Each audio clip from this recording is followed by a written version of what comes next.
दिल करता है बरसों बाद फिर कोई मुझको फोन करे और नम आलूद आवाज को सुनकर चौंक कर मुझसे इतना पूछे, ठीक हो ना तुम? क्यों आवाज है बदली हुई सी,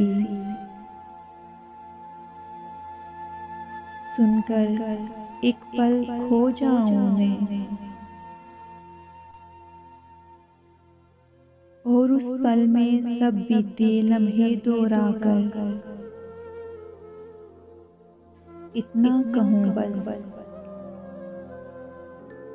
मुझे लगा था भूल गए तुम,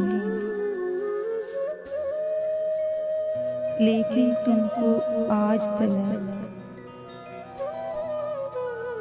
आवाज भी मेरी अजबर है।